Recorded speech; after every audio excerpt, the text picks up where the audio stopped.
La siguiente entrevista fue realizada por David Sheff en 1980 a John Lennon y Yoko Ono, que se publicó en Playboy. Les voy a leer lo más relevante de la entrevista, haciendo de lado un poco a Yoko. Esta es la última parte. Comenzamos.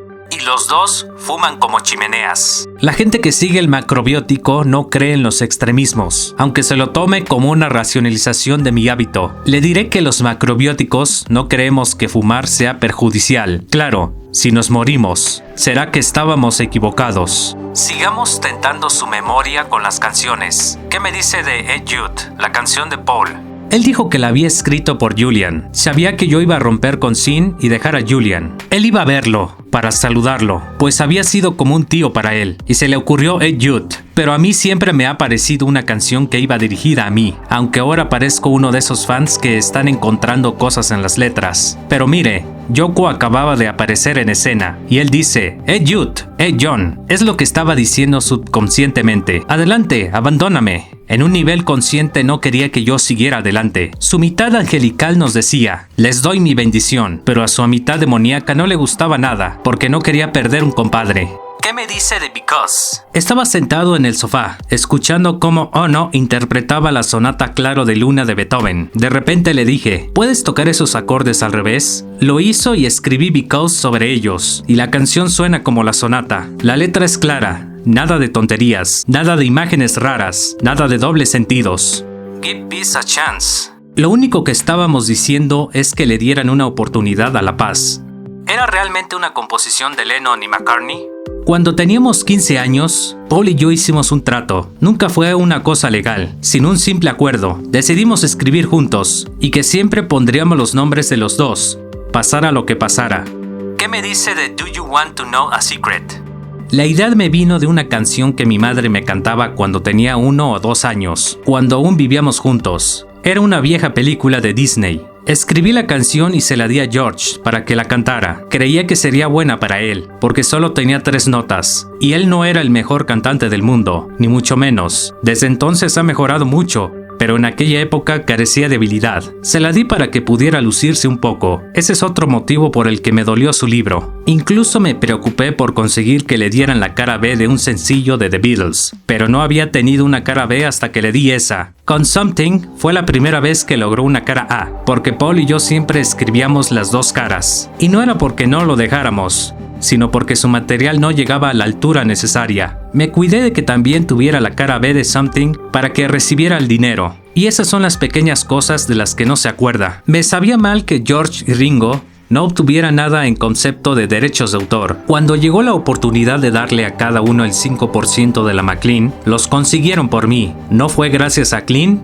o a Paul, sino gracias a mí. Yo decía que ellos también tenían que cobrar. Paul no me podía decir que no. Yo no cobré nada de las canciones que hicieron George o Ringo. Nunca pedí nada por las contribuciones que hice a canciones de George como Taxman. Ni siquiera me las reconocieron. Y es por eso por lo que puedo haber parecido resentido con George o Ringo, que surgió la actitud de John se ha olvidado de nosotros. John nos engaña, que no es cierto. Happiness is a warm gun. No es acerca de la heroína. Vi una revista sobre armas con una escopeta humeante en la portada y el título de un artículo, que no leí, era justamente ese. La felicidad es una pistola caliente. Partí de ahí. Lo tomé como la terrible idea de acabar de disparar contra un animal. ¿Y qué hay de los chistes de tipo sexual como cuando notes mi dedo en tu gatillo?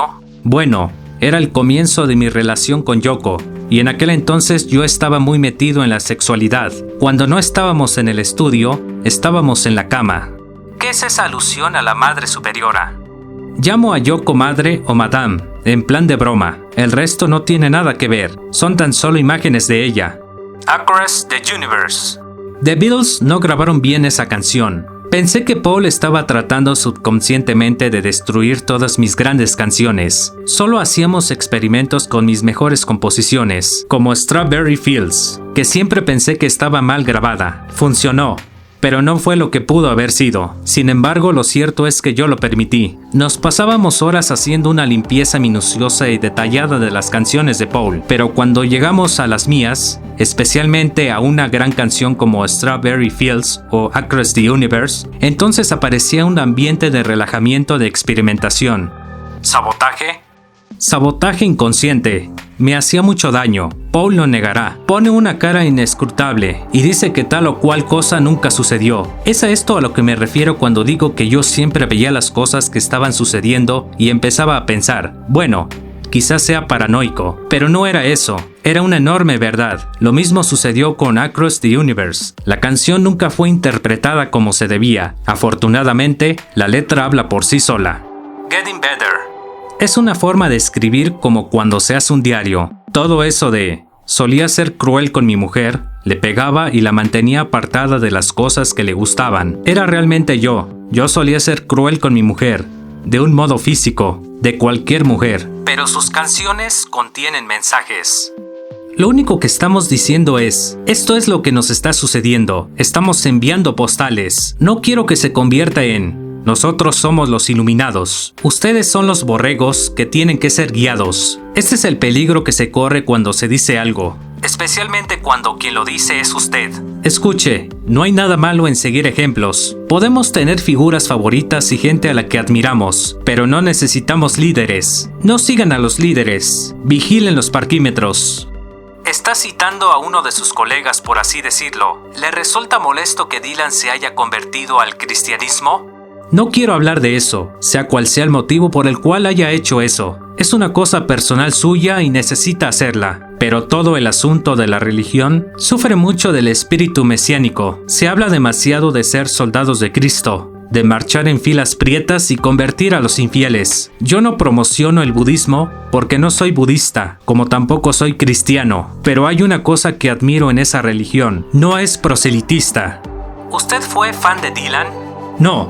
Dejé de escuchar a Dylan con atención de Highway 61 y Blonde on Blonde, y aún entonces lo escuchaba porque George me hacía sentarme y escucharlo. Somos muchos los que andamos por ahí buscando un padre. El mío no estuvo nunca conmigo. Ni siquiera tenía su presencia física. Lo que le ocurre al resto de la gente es que le echa de menos su presencia mental, porque el padre está siempre pensando en el trabajo y cosas así. De modo que todos los líderes funcionan como figuras que reemplazan al padre, tanto si se trata de líderes políticos como si son religiosos. Por ejemplo, toda esta jarana que se organiza en torno a la elección de un presidente, es como si eligiéramos a nuestro papá. Votaré por este porque se parece al modelo que hace de papá en los anuncios de la tele, porque tiene un bonito pelo canoso y todos los dientes en su sitio. Luego, en cuando hemos elegido a nuestro papá, le ponemos en una tribuna y nos dedicamos a criticarlo, castigarlo y chillarle porque papá no es capaz de hacer milagros, porque papá no nos cura.